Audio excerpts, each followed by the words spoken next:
اب یہ کہنے کے بعد اب نصیحت کر رہے ہیں فلا تجعلوا للہ اندادا، پھر تم اللہ کے مقابلے میں نظیر قائم نہ کرو، اللہ کے مقابلے میں کسی کو بت اور شریک نہ کھڑا کرو۔ انداد کہتے ہیں کسی کے مقابلے میں اس کے برابر، اس کے مقابلے میں کسی چیز کو لانے کو انداد کہتے ہیں، نظیر۔ حالانکہ مشرکین اللہ کے مقابلے میں تو کسی چیز کو سمجھتے نہیں تھے، اللہ کو بڑا سمجھتے تھے، ہاں اس کے مقابلے میں چھوٹے چھوٹے بت بنا رکھے تھے، اور کہتے تھے، قرآن نے بھی گواہی دی، وہ کہتے ہیں اللہ تو بڑا ہے ہمارا معبود، ہاں یہ چھوٹے چھوٹے شفعاء ہیں، یہ ہماری تجارت کا بت ہے، ہماری شادی کا بت ہے، ہماری اولاد کا بت ہے، ہماری حفاظت کا بت ہے، ہماری جنگی اور حرب میں فتح کا بت ہے، یہ شکست کا بت ہے، یہ بیماری سے شفا کا بت ہے۔ تو الگ الگ بت سجا رکھے تھے، لیکن بڑا تو اللہ کو سمجھتے، اللہ کے مقابلے میں بڑا تو وہ بھی کسی کو نہیں سمجھتے تھے۔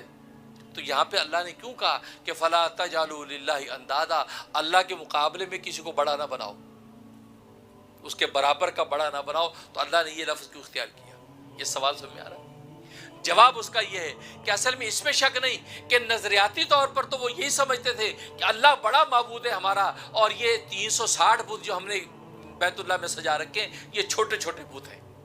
اللہ بڑا ہے، یہ چھوٹے چھوٹے ہیں، یہ مختلف اللہ کے کاموں میں شریک ہیں۔ اللہ کے جو تجارت کی جو بات ہے، تجارت کے اندر یہ بت شریک ہے، معاملات میں یہ شریک ہے، نکاح شادی میں یہ شریک ہے۔ تو گویا کہ اللہ کی اس قوت کے اندر جو ہے اللہ کی قوت تصرف میں دوسروں کو شریک کر لیتے تھے، نظریاتی طور پہ اللہ کو بڑا سمجھتے تھے، لیکن ان بتوں کے ساتھ بیہیو اور عملی طور پر ان کا احترام اور تعظیم ایسے کرتے تھے جیسے اللہ کی جاتی ہے۔ اس لیے اللہ تبارک و تعالیٰ فرمایا کہ تم ان کی تعظیم ایسے کرتے ہو، ان بتوں کے سامنے سجدے اس طریقے سے کرتے ہو جیسے میرے سامنے کرنے چاہیے تھے۔ عملی طور پہ تم نے گویا کہ ان کو میرے برابر کر دیا ہے، انداز بنا دیا ہے۔ اس لیے اللہ نے کہا کہ ان کو میرے برابر شریک نہ بناؤ، انداز نہ بناؤ، کیونکہ عملی طور پر تعظیم اس طرح ہوتی تھی۔ اس لیے انداز کا لفظ ذکر فرمایا فلا تجعلوا للہ اندازا، بس اللہ کے مقابلے میں کسی کو نظیر نہ بناؤ۔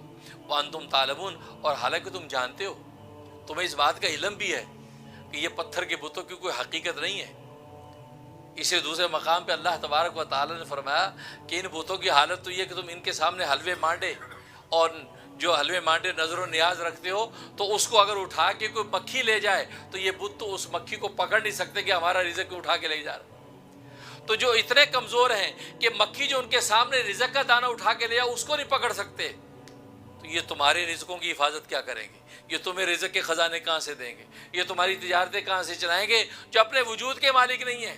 ان کے وجود کے کوئی ٹکڑے کر کے چلا جائے یہ اوندے منہ گر جاتے ہیں، یہ اپنی حفاظت کے لائق نہیں ہے، تمہاری حفاظت کیا کریں گے؟ لہٰذا اللہ تبارک و تعالی نے عقلی طور پر دوسرے مقام پر انسانوں کو سمجھایا کہ یہ بت اللہ کی جب وہ اللہ کے مقابلے میں عبادت کے لائق نہیں، اس لیے کہ تو خود اپنے وجود میں یہ کسی کے محتاج ہیں۔ ان کی تخلیق کسی اور نے کی ہے، تو یہ اپنے وجود میں جب محتاج ہے کسی کے، تو یہ محتاج خدا کیسے ہو سکتا ہے؟ ہاں وہ خدا ہو سکتا ہے جو کسی کا محتاج نہیں، وہ اللہ الصمد ہے۔ اللہ کسی کا محتاج نہیں ہے، سب اس کے محتاج ہیں، جو سب جب اس کے محتاج ہیں وہ ذات ہے کہ جس کے سامنے تمہیں سجدہ کرنا چاہیے۔ اس لیے فرمایا کہ وانتم تعلمون، اس حال میں کہ تم جانتے ہو۔ یہاں تک تو اللہ نے اپنے کاموں کو ذکر کیا، یہ اللہ کے کام ہیں، اللہ کے کام کے ذریعے سے اللہ تبارک و تعالیٰ نے اس حقیقت کو واضح کر دیا۔ اس کے بعد اللہ تبارک و تعالیٰ نے اپنے کلام کو ذکر کیا، اللہ کا کلام